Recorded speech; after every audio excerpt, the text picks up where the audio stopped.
ኃጢአት መስራት አንድ ኃጢአት ነው። ጽድቅን አለ መስራት ሌላኛው ኃጢአት ነው። ይሄን ታውቃላችሁ። ስለዚህ ኒውትራል የሚባል ነገር የለም። አንዳንድ ሰው ዝም ብሎ እየኖረ እኔ ምን ኃጢአት አልሰራ፣ ሰው አልገደልኩ፣ አልዘፍን፣ አልጨፍር ታዲያ ምን ይላል? መሆን አይቻልም። መሐል የሚባል ቦታ የለም። ስለዚህ ጽድቅ የማትሰራ ከሆነ በተሰጣህ ጊዜ በተሰጣህ እድሜ ጽድቅ የማትሰራበት ጥሩ ነገር የማታደርግበት ከሆነ አሁንም ስቲል ኃጢአተኛ ስላልቻልኩ አቅም ስለሌለኝ እኔ ስለማልችል ለኃጢአት የተገዛው ሰው ስለሆንኩኝ ነፍሴን ለስጋዬ ያስገዛው ሰው ስለሆንኩኝ ራሱ እግዚአብሔር ያግዘኝ በማለት ራስን በማዋረድ ትትና በተሞላው መንገድ መታገል ያስፈልጋል። እስቲ እግዚአብሔርን በምን ላስደስተው፣ እግዚአብሔርን በምን ልወቀው፣ እግዚአብሔርን በምን ልውደደው ብለን ኃጢአቱን እያደረግንም እንኳን ቢሆን ማድረግ ያስፈልጋል፣ መሄድ ያስፈልጋል ብሎ የሚያስቡ ሰዎች በጣም ፍቅራቸውን የሚገላለጹት በስድብ ነው። እና ስድብ ይሄ አንዳ የለመደብን ስድቦች አሉ፣ ሁላችን የምንታወቅበት ስድብና እሱ ራሱ አንድ ራሱን የቻለ ኃጢአት ነው። መሐላ እግዚአብሔርን ስም በከንቱ አትጥራ እኮ ከአስርቱ ትእዛዛት አንዱ ትእዛዝ እኮ ነው። ስለዚህ መሐላ ማርያምን፣ ገብርኤልን፣ እግዚአብሔርን እያለን እንግዲህ የተከበረውን የምንሰግድለትን ስም የእግዚአብሔርን የሚሰገድለት ጉልበት ሁሉ ለእግዚአብሔር ስም ይሰግዳል ነው የሚለው። ለክርስቶስ ስሙ ይሰግዳል፣ ለስሙ የሚሰገድለት ስም በታቦት ላይ ቀርጸን የምንሰግድለት ስም ነውና ይህንን አልፋና ኦሜጋ የተባለ ስሙን ስራ የሚሰራውን ስሙን እግዚአብሔር ከተባለ የሚሰራውን ስሙ እንደው በጣም የሚደንቀኝ አንድ ታሪክ አለ። አንድ አባት በጣም በሱ ቦታ ላይ ያሉ ከሱ ከተማ ላይ ያሉ ዙሪያዎች ሁሉ በጣም የእግዚአብሔርን ያምላኩን ስም በሆነም ባሎም ሲጠሩ ሲምሉ በጣም ይበሳጭና አንድ ምንድን ያደርጋል? ከዛ በኋላ የአምላኩ ስም በተጠራበት ሁሉ ይሰግዳል።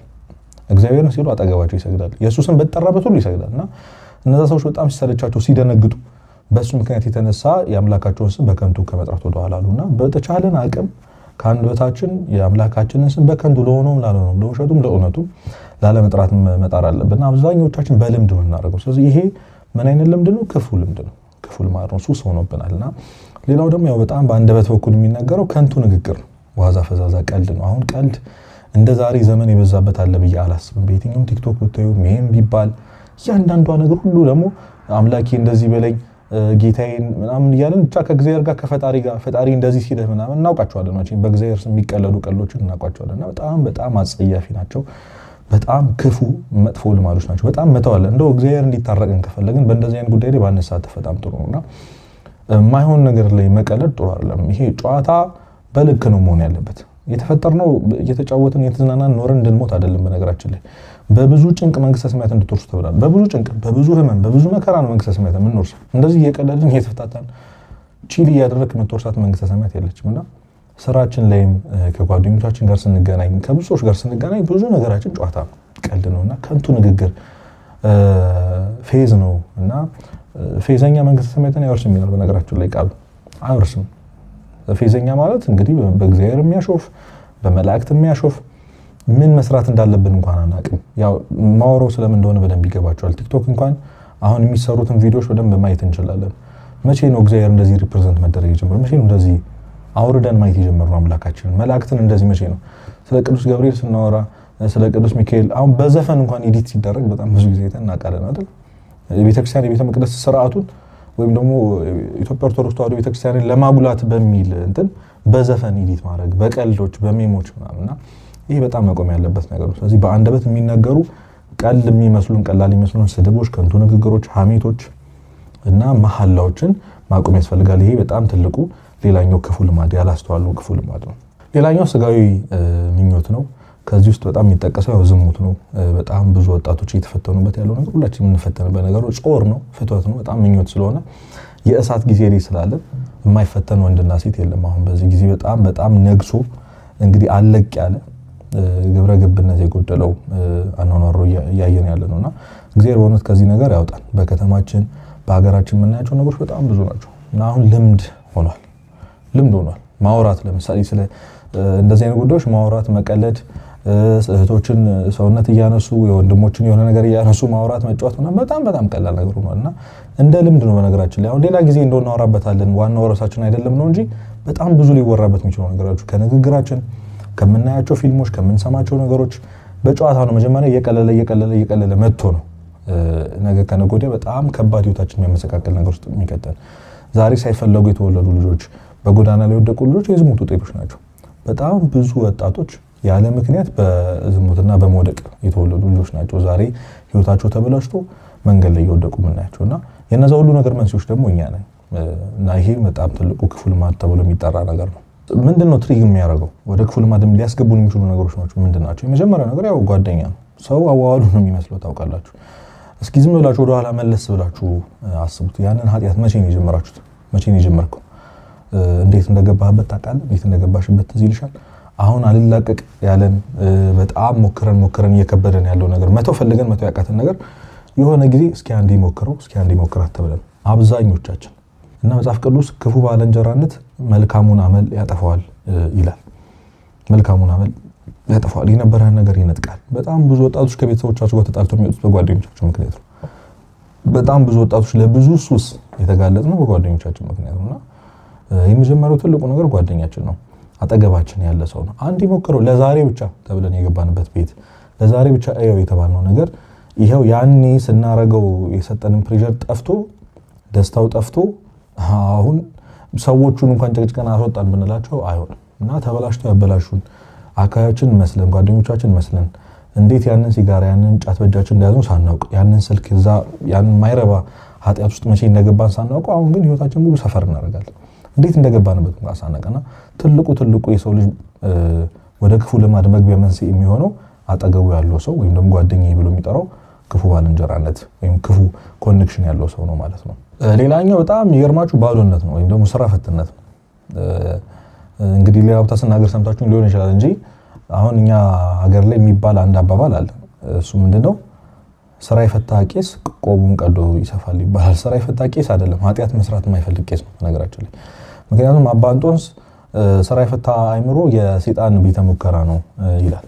ምክንያቱም ሰው ስራ የማይሰራ ከሆነ አንድ ወጣት ቤቱ ቁጭ ብሎ የሚሉ ከሆነ ምንም የሚያደርግበት ነገር ከሌለ አትጠራጥሩ ወደ ኃጢአት ነው የምንገባው።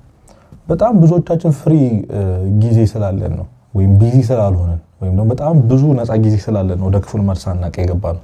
አስተውላችሁ ከሆነ እንደውም ከዚህ ክፉ ልማድ የተላቀቅንባቸው ጊዜያቶች በጣም ቢዚ የሆንባቸው ጊዜያቶች ናቸው። ማለት ለመተኛ እንኳን ጊዜ የሌለን ጊዜ፣ በጣም በጧት የምንወጣ በማታ የምንገባ በብዙ ነገር የተጠመደ ሰው ለኃጢአቱ እንኳን ጊዜ አይኖረው፣ ለዛ ለክፉ ልማድ እንኳን ጊዜ አይኖረው እና በጣም ይሄ አንደኛ ከመንፈሳዊ ህይወት በጣም የራቀን ሰዎች ስለሆነ ጸሎት፣ ጾሙን ማስቀደስ፣ ቤተክርስቲያን መሄድ የሚሉት ጉዳዮች እንኳን ቢዚ አያደርጉንም ወይም ደግሞ እንደ ስራው ስለናቸው እንኳን ወደ ቤተክርስቲያን አንሄድም።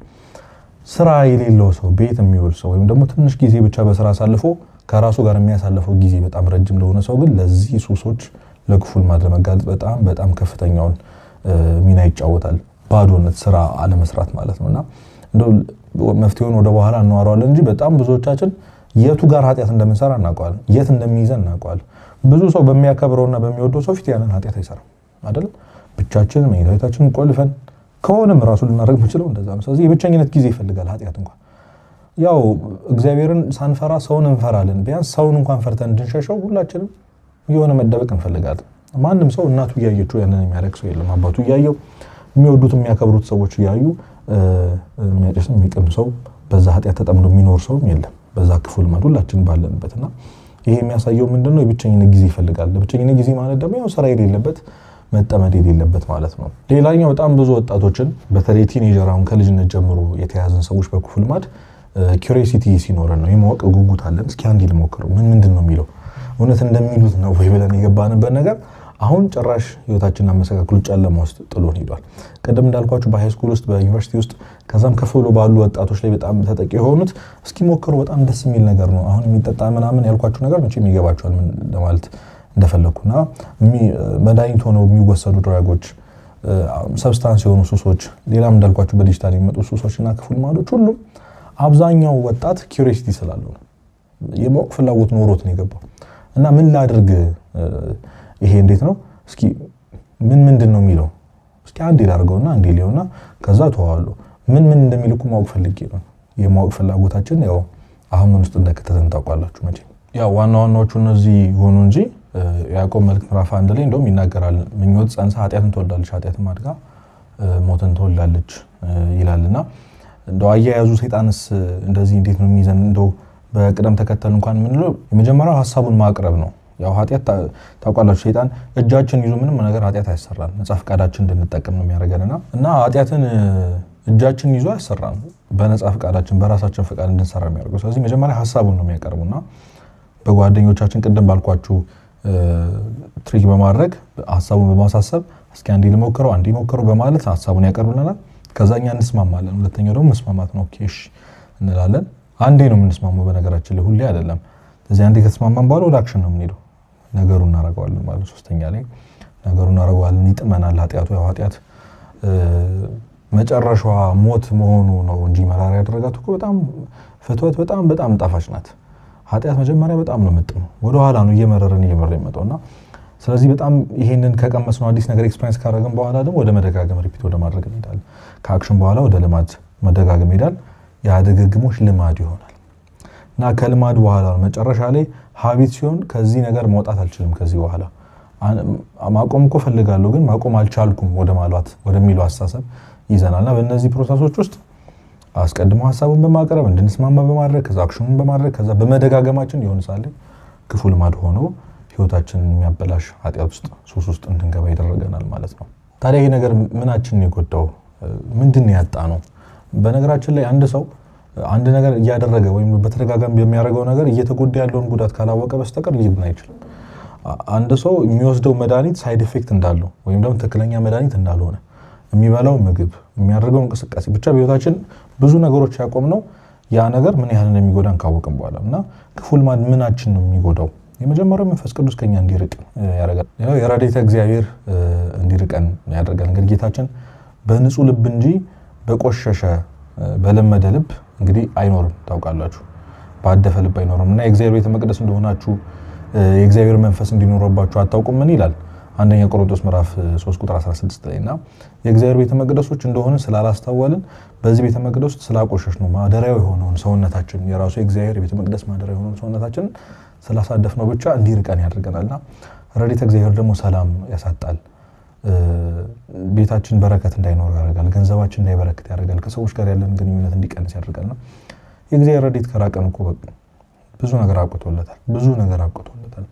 ያው እግዚአብሔር ሙሉ ለሙሉ ከህይወታችን አይወጣም፣ ግን ረድኤቱ እንዲሸሽ እናደርጋለን። በጣም በኃጢአት ስናድፍ በተለይ ደግሞ ያንን እግዚአብሔር የሚጠላውን ኃጢአት በጣም በተደጋጋሚ ባደረግን ቁጥር በጣም ብዙ ነገር ከህይወታችን እንዲወጣ እናደርጋለንና እግዚአብሔር አሁን ብዙ ሰው እግዚአብሔር አይሰማኝም፣ እግዚአብሔር ርቆኛል፣ ፊል አላረገውም፣ ሰላም የለኝም፣ ዝም ብሎ ይጨንቀኛል የሚለው እግዚአብሔር ረድኤት ስለራቀው ነው በነገራችን ላይ። እና የእግዚአብሔር ረድኤት ደግሞ በንስሐ ፈስጋው ደግሞ ከሱ ጋር በመጣበቅ እና በንጹህ ሰውነት ውስጥ ነው የእግዚአብሔር ረድኤት የሚያድረው። የእግዚአብሔር ረድኤት ይርቀናል ኃጢአት ስንሰራ ስላችሁ እግዚአብሔር ይተወናል ማለት እንዳልሆነ ማሰብ አለባችሁ። የእግዚአብሔር ረድኤት ይርቀናል ማለት የተሰጠን መንፈስ ቅዱስ ያደረብን ወይም ደግሞ ቤተ መቅደሳችንን ስላቆሸሽን ብቻ በኃጢአት ምክንያት ነፍሳችንን ከእግዚአብሔር ስለለየን እንደውም አማርኛው እናስተካክለውና የእግዚአብሔር ረድኤት ይርቀናል ሲሆን እኛ የእግዚአብሔርን ረድኤት እንርቀዋለን። ምክንያቱም እግዚአብሔር ኃጢአት የሚስማማው ስላልሆነ መንፈስ ቅዱስ ኃጢአት ስለማይስማማው ማለት ነው፣ መቆሸሽ ስለማይስማማው። ይህንን ካጣን ደግሞ አሁን እየሆንን ያለውን ነገር መቼም ታውቃላችሁ። ኃጢአቱን ድሮ ካረግነው በኋላ ደስ እንደሚለን አይደለም የሚሰማን ስሜት። ሁልጊዜ ማልቀስ ነው፣ መጸጸት ነው። ጭራሽ ሄደን አሁን ልባችን ደንድኖ ምንም እስከማይመስለን ድረስ ግን ለብዙ ነገሮች ልበ ደንዳና ሆነናል። ብዙ ያስደስቱን የነበሩ ነገሮች አሁን ያስደስቱንም።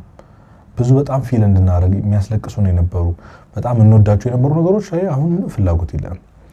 አብዛኞቻችን በእርግጠኝነት ሆኜ መናገር የምችለው ነገር ለብዙ ነገሮች ያለን ፍላጎት በጣም ቀንሷል። ለብዙ ነገር ኪዩሪየስ አይደለም፣ ፍላጎት የለንም፣ ስሜት አልባ ሆነናል።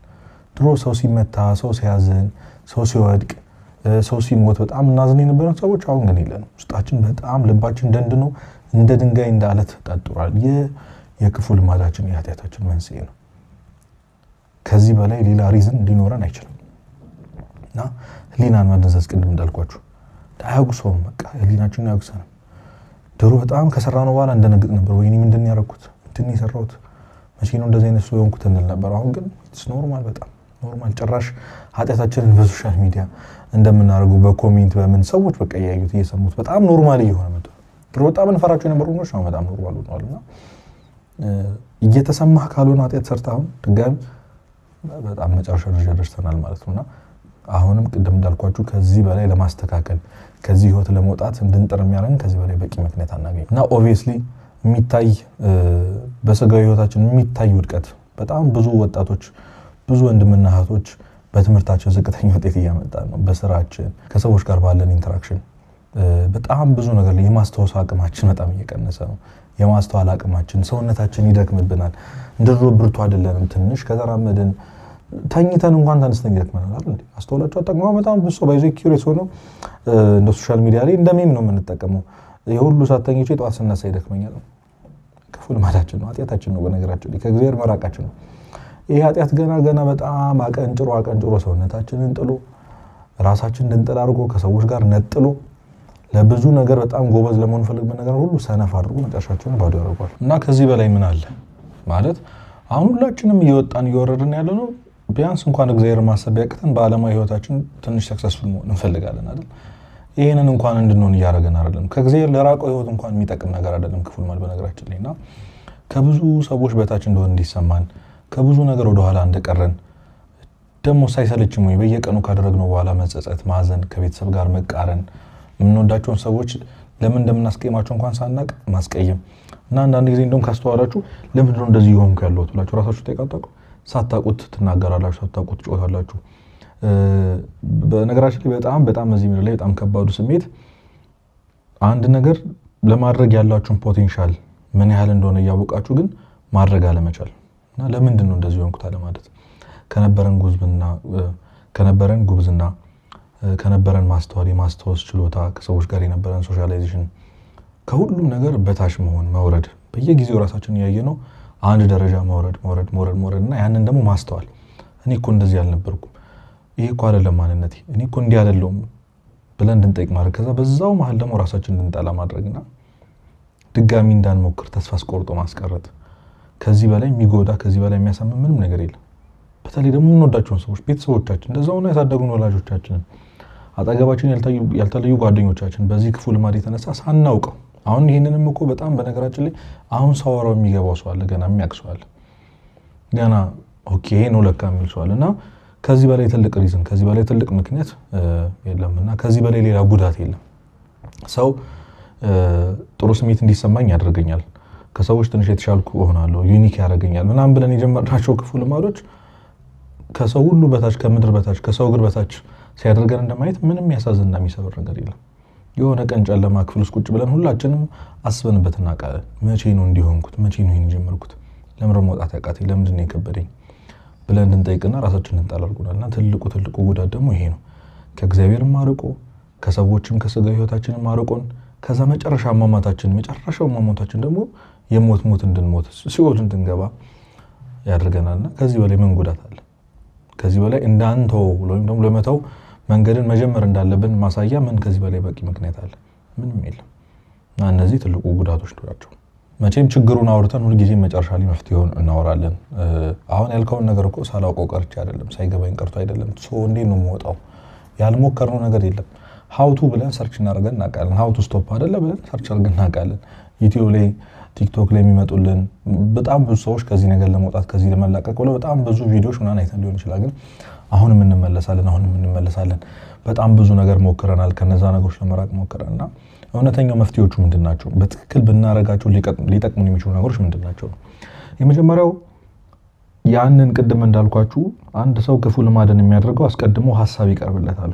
ትሪግ የሚያደርገው ነገር ማለት ማናችንም ወይ በአካል በድርጊት ነው የምናደርገው፣ ወይ በሐሳብ ነው የምንፈጽመው፣ ወይ በንግግር ነው የምንፈጽመው። ኃጢአት የሚፈጽምበት መንገድ ሶስት እንደሆነ ሁላችንም እናውቃለንና እነዚህ ነገሮች የመጀመሪያው መነሻው ምንድነው ብሎ ማስፈልግ እስኪ አንድ ቀን ጨለማ ክፍላችን ውስጥ ቁጭ ብለን ምንድነው እንዳረገው የሚያረገኝ ትክክለኛው ምክንያት ምንድነው? ማን ያስጀመረኝ? ከማጋስ ሆኖ መጀመረው እና ጌታችን ተናግሯል። የማቴዎስ ወንጌል ላይ አይን ብታሰናክል አይንህን አውጥተህ ጣላት ብሏልና ያ ማለት ትክክለኛውን አይንን መጣል አይደለም፣ ግን ስታየው ያንን ሐሳብ አነሳስቶ ወደዛ እንዲመራ የሚያደርገ ነገር ምንድነው? ቅድም እንዳልኳችሁ ጓደኛ ብያችኋለሁ፣ ስልክ ሊሆን ይችላል፣ ያንን ነገር የምታደርጉበት ቦታ መሄድ ሊሆን ይችላል፣ እግራችሁ ሊሆን ይችላል። ስለዚህ ከት ማድረግ ከዚህ በኋላ ለእግዚአብሔር ብሎ ለእግዚአብሔር ብቻ አይደለም በነገራችን ላይ ለራሳችን ብለን መተው። በጣም ብዙዎቻችን የምንፈተነው ብዙ ኃጢአት ውስጥ የገባነው በስልካችን ምክንያት። እውነት በነገራችን ላይ ስልካችን የጎዳን ይበልጣል ከሚጠቅመን እና ከልብህ መውጣት የምትፈልግ ከሆነ ከልብሽ ከዛ ኃጢአት መውጣት የምትፈልግ ከሆነ ምን ሰጠው ሪዝን ራሱ በቂ አይደለም፣ ምክንያቱ ራሱ በቂ አይደለም፣ በቂም ሊሆን አይችልም። ስልክ አስፈላጊ ከሚባለው ይልቅ በጣም የጎዳን ስለሚበልጥ ቅድም እንዳልኳችሁ መንግስተ ሰማያትን የሚያሳጣን ነገር ምን ያደርጋል? እግዚአብሔርን ያሳጣን ነገር፣ ራሳችንን ያሳጣን ነገር ለምን ሊጠቅመን ይችላል? ለምን እዚህ ምድር ላይ ሁሉም ነገር ውድድር ነው። ሁሉም ቫልዩብል ናቸው፣ ሁሉም ጠቃሚ ናቸው።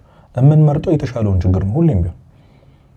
ስለዚህ ስልክ በማጣታችን የምንጎዳው ነገር አለ፣ ግን ስልኩን በመያዛችን ከምንጎዳው ጉዳት በላይ አይደለም። ስለዚህ ሁሉ ጊዜም የተሻለ ችግር ነው የምንመርጠው ማለት ነው። በየትኛው መንገድ ውስጥ ሁሌም ቢሆን ስለዚህ ጓደኞቻችን በጣም እንወዳቸዋለን ልንል እንችላለን ከነሱ ጋር መሆን ልንል እንችላለን ግን ከእግዚአብሔር ይበልጣሉ ካጣው ሰላም ይበልጣሉ ወደፊት እግዚአብሔር ደግሞ እንደው አይበልብን እንጂ ከምናጣው መንግስተ ሰማያት ይበልጣሉ የነዛ ሰዎች አይበልጡም ስለዚህ መተው ያለብንን ሰው መተው ለመቁረጥ ወስነን መነሳት አለብን ስለዚህ አንድ ቀን ቁጭ ብለን ከራሳችን ጋር እናወራ ከእግዚአብሔር ጋር እንነጋገር ምንድነው የምር መነሻዋ ምንድናት ኃጢያቱን እንዳረግ የምታረገኝ ወደዚህ ክፉ ልማድ ወደምጣላው መተው እየፈለኩ ግን መተው ወዳልቻልኩት ወደዚህ ኃጢያት መንገዱ እንድጀምር የሚያረጋኝ ትሪገር ፖይንቱ ምንድነው ብሎ ማሳት ያስፈልጋል ከዛ በኋላ ያን ነገር መጣ ሙሉ ለሙሉ ከታርጎ ቆርጦ ከህይወት ማውጣት ያስፈልጋል መወሰን ያስፈልጋል ቅድም እንዳልኳችሁ ጉዳቱን ያጣነውን ነገር የኃጢያት ምን እንዳረገችን እንዴት እንዳቆሰለችን እንዴት ከሰውታችን እንዳረገችን ስናስበው ይሄ ክፉ ልማድ ለመተው በጣም በቂ ምክንያት እናገኛለን ከእግዚአብሔር መራቅ ብቻ በቂ ነው ከእግዚአብሔር መራቅ ብቻ መራቃችን ብቻ ነገ ሞት እንደምንሞት ማሰባችን ብቻ በጣም በቂ ነው ወደ መፍትሄዎቹ ስንሄድ የመጀመሪያው ሁሉም ነገር ቀዳሚው ወደ ልብ መመለስ ነው ለዚህ በጣም ትልቅ ምሳሌ የሚሆነን የሉቃስ ወንጌል ምዕራፍ 15 ላይ የተጠቀሰው የጠፋው ልጅ ታሪክ ነው ተዝም ይላችሁ ከሆነ የአባቱን ገንዘብ ከተካፈለ በኋላ ከሴተኛ ዳሪዎች ገንዘቡን በትኖ በእሪያ መካከል ሆኖ የእሪያ ምግብ ሲመኝ ራሱን አገኘው ነቃ ወደ ልቡ ተመለሰ ማለት ነው ምንድነው እየሰራው ያለው ታለ በአባቴ ቤት ያሉ ሰራተኞች ምግብ ይተርፋቸዋል እኔ ግን እዚህ ሆኜ የእሪያን ምግብ እመኛለሁ አለ ያን ጊዜ ወደ ልቡ ተመለሰ ማለት ነቃ ማለት ነውና ምንድነው ይሆንክ ያለውት ይሄ ነገር እኮ ኃጢያት ነው ማለት አሁን እየኖርኩት ያለውት ህይወት ትክክለኛ ህይወት አይደለም ይሄ ህይወት አይደለም ብሎ ማመን ትልቅ ነገር እንደውም ማሪሳቅ ምን ይላል መሰላችሁ የኃጢያትን አስከፊነት መንገዘብ ከጸሎቶች ሁሉ ይበልጣል ይላል ምንድነው እያረኩ ያለውት ይሄ እኮ ኃጢያት እኮ ይሄ እግዚአብሔርን መቅደስ ማቆሸሽ እኮ ከእግዚአብሔር መራቅ እኮ መሞት እኮ በሞት እኮ አሁን ይሄን ክፉ ልማድ ካደረኩት በኋላ በሞት እኮ ሲኦል ነው የምገባው ከዚህ የተሻለ ህይወት እኮ ይገባኛል ሰው ነኝ በእግዚአብሔር አምሳያና ምሳሌ የተፈጠርኩ ሰው ነኝ እንዲህ ሊሆን እኮ አይገባም ነበር ብሎ ወደ ልብ መመለስ ያስፈልጋል ማመን ያስፈልጋል ትልቁ እርምጃ የመጀመሪያው ትልቁ እርምጃ ድንግጥ ብሎ መንቃት ያስፈልጋል ኮንሺየስ መሆን አለብን እንዴ ለምን እንደዚህ እየኖርኩ ያለሁት ለምን ላቀቅም አልጠራው አይን ሁላችንም እኮ ይገባናል ሁላችንም ልክ ነው ብለን አይደለም እያረጋን ያለነው ግን ከልባችን ስላልነቃል ነው ከልባችን የመለወጥን እርምጃ ያልጀመርነው ወደ ልባችን ስላልተመለስ ስላልነቃን ከዛ ተናገረ ወደ አባቴ ሄዳለሁ እንደ ልጅ ልባል አይገባኝም ከሰራተኞች አንድ ግን አርገኝ ይለዋለሁ አለ ከዚህ ተስፋ ማድረግ ያለበትን ቦታ ጥሎ ወጣና የመጀመሪያው መፍትሄ ወደ ልብ መመለስ ነው ቅድም ስላችሁ እንደነበረው የሆነ ጊዜ ራሳችሁን የሆነ ጨለማ ውስጥ ክፍል ውስጥ ቁጭ ብላችሁ ጠይቁት በቃ ለምንድነው እንዲሆንኩ ያለሁት ምንድነው ያረኩ ያለሁት በነገራችን ላይ ሁላችንም አሁን ክፉ ልማድ ሲባል የኔ ክፉ ልማድ ምንድነው ልንል እንችላለን በእርግጠኝነት ራሳችንን ብንጠይቀው ይመልስልናል የሆነ በተደጋጋሚ የምናረጋው ኃጢያት መስሎ የማይሰማን ግን ኃጢያት የሆነ ነገር ይኖራል ሌሎቻችን ደግሞ በጣም ኦብቪየስ ነው ይዘነዋል ሁሉ ጊዜ እንጠቀመዋለን እናድርገዋለን በየቀኑ በማድረጋችን እንሰተታለን ስለዚህ ወደ ልባችን መመለስ የሆነ ምሽት ላይ የሆነ ጊዜ ላይ ቁጭ ብለን ማሰብ ቆም ብሎ ማሰብ አይምሮአችንን ማሰራት ያስፈልጋልና ወደ ልቡ የተመለሰ ሰው የመጀመሪያውን እርምጃ ይራመዳል ማለት ነው ሁለተኛው ወደዚህ መንገድ ሊያስገቡን የሚችሉ ነገሮች ሁሉ ማለት ቀደም እንዳልኳችሁ ለምሳሌ ለብቻችን ስንሆን ከሆነ ኃጢያቱን የምንሰራው ለብቻችን የምንሆንበትን አጋጣሚ ማረቅ በጣም ከምትወዱት ከምታከብሩት ሰው ጋር ማደር ሊሆን ይችላል በቃ ለምንድን ነው ስትባሉ ድብቅ እና እንደዚህ አይነት ሜቶዶችን መጠቀም አስበን አቅደንበት እነዛን ነገር ከህይወታችን ቆርጠን መጣል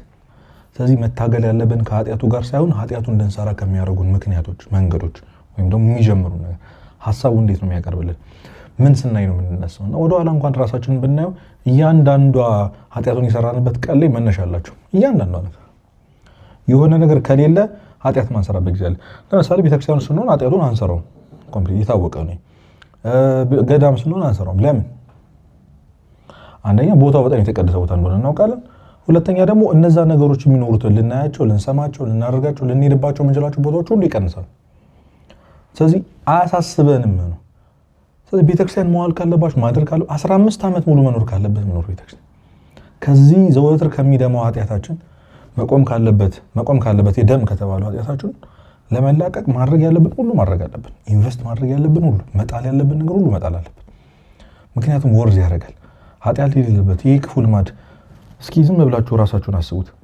ይሄ ክፉ ልማድ ባይኖር ህይወት ምን አይነት ሊሆን ይችላል ብላችሁ አስባችሁ ታውቃላችሁ?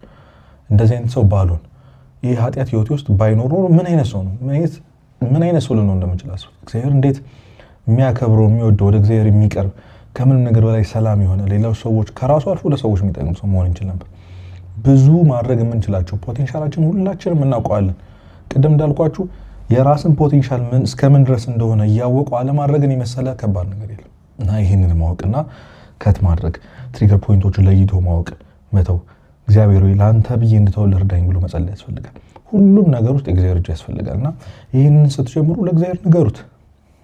ገንዘብ አይደለም የጠየቁ፣ ንብረት አይደለም የጠየቁ። ጌታዊ ምንም ነገር አይደለም አንተን እያስቀየመ ካለው ዘወትር እየሸነከረ ካለው እያሳመመህ ካለው ከዚህ ክፉ ልማዴ ለመላቀቅ ነው።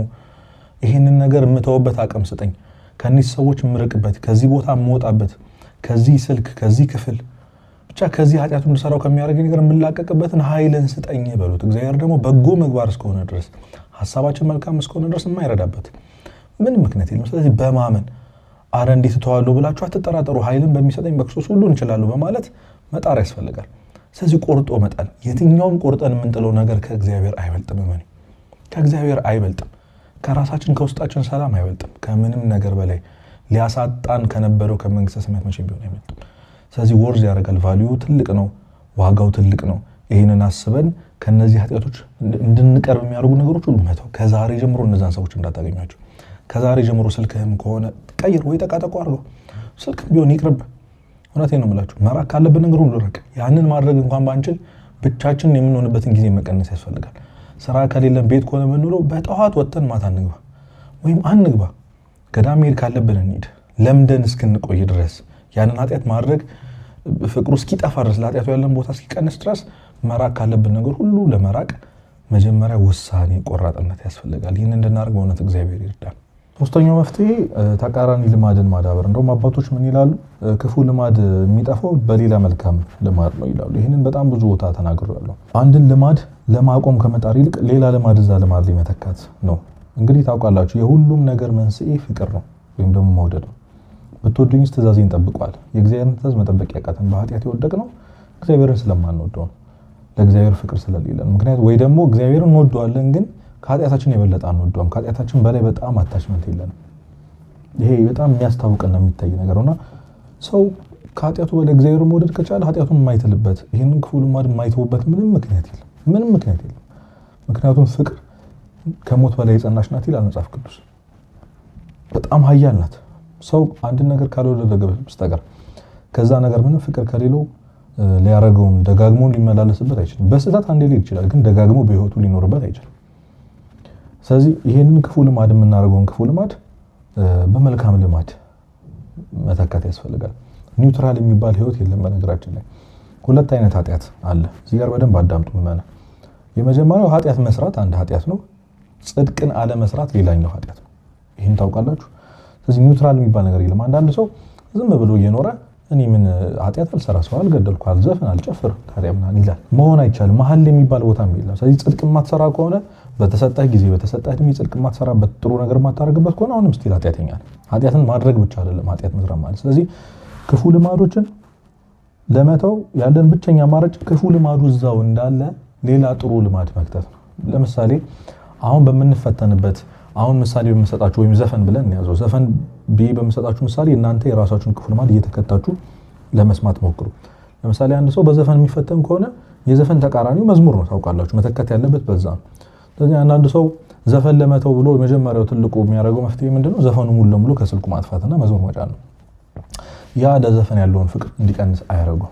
ስለዚህ ዘፈኑ ስልክ ላይም እንዳለ ዘፈኑ እያዳመጥ ግን መዝሙር ማዳመጥ ጀምር። ቢያንስ በቀን አንድ እያልክ ትንሽ መተግበር ትንሽ ማድረግ እና የኛ ህዝብ በጣም የሚያስቅ ህዝብ ነው። እንደው ምን ይላል ሰው ዘፈን እየተዘፈነ መሀል መዝሙር ሲመጣ ታረቀየረው አታስቀስፈን ምናምን ይላልና ዘፈን ማዳመጥ ሳያስቀስፍ እንዴት ነው መዝሙር በመሃል ሲመጣ ማዳመጥ የሚያስቀስፍ? እንደዚህ የሚባል ነገር የለም። ስለዚህ አዎ በጣም ይከብዳል፣ ግን መተካት። ስለዚህ መዝሙሩን ስታዳመጡ የኃጢአት ጣዕም እየወጣ ይመጣል፣ የዘፈኑ ጣዕም እያስጠላችሁ ይመጣል። በእርግጠኝነት ይሄንን አሁን እንደው ዘፈን ትተን መዝሙር ማዳመጥ የጀመርን ሰዎች ድጋሚ ዘፈን ለመስማት ስንሞክር እንዴት እንደሚያንገሻግሸን እናውቃለን። ምን ማለት ነው? የመዝሙር ጣዕም በውስጣችን ከነበረው ከዘፈን ጣዕም በላይ በጣም ጣፋጭ ስለሆነና ስለቀመስ ነው ስላጣጣም ነው ዘወትር ማድረግ ስለጀመርን ነውና ከጧት ጀምረን ኃጢአት የምንሰራ ሰዎች ምናልባት ጧት ቤተክርስቲያን መሄድ መጀመር ልንችል እንችላለን። ጸሎት ማድረግ መጾም ሊሆን ይችላል። ብቻ የምናደርጋቸውን ክፉ ምግባራት ሌላ መልካም ምግባር ደግሞ መደጋገም ላይ ሁልጊዜም ቢሆን ፖዚቲቭ ነገር ያሸንፋል። ሁልጊዜም መልካም ነገር ያሸንፋል። ሁልጊዜም ጽድቅ ከኃጢአት በላይ ነው። ሁልጊዜም እግዚአብሔር ከሰይጣን በላይ ነው። ስለዚህ እኛ በጣም ቢመስለን ኃጢአት በጣም ትልቁን ብልጫ እንደያዘው ክፉ ልማዳችን በጣም ትልቁን ብልጫ እንደያዘው ነው፣ ግን አይደለም። የሚበልጠው ክርስቶስ ነው። የሚበልጠው ኃያሉ ያ ጥሩ ነገር ነው። ስለዚህ መሳደብ ምናምን እንትን የሆነብን ሰዎች መመረቅ፣ ጥሩ ንግግር መነጋገር፣ ማናገር ሰዎችን ማለት ኃጢአቱን እንኳን መሳደቡን እንኳን ባናቆም ይሄንን ተግባር መጀመር አለበት። ሁልጊዜ እንደምላችሁ ኃጢአቱን ለመተው ከመጣር ይልቅ እግዚአብሔርን ለመውደድ መጣር ሁልጊዜ አስፈላጊ ነው። ምክንያቱም ሰው ትኩረት የሚያደርግበት ነገር ላይ ነው ሰውነቱም ሁሉ ነገሩ አቴንድ የሚያደርገው።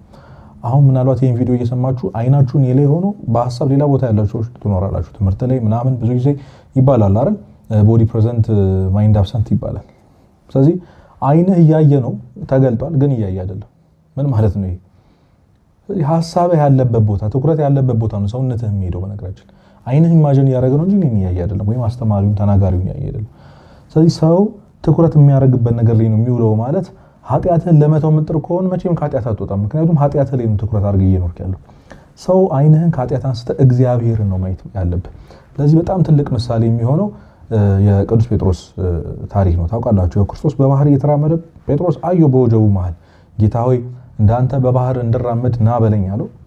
እሱም ሲያዘው መምጣት ጀመረና በባህር ላይ መራመድ ጀመረ። ክርስቶስን ብቻ እያየ የክርስቶስን አይን እያየ በባህር ላይ መራመድ ጀመረ። መሃል ላይ ግን ነፋሳቱን አየ። የሚነፍሰው ነፋስን ኮንሸስ ሆነ፣ ኖቲስ ማድረግ ጀመረ።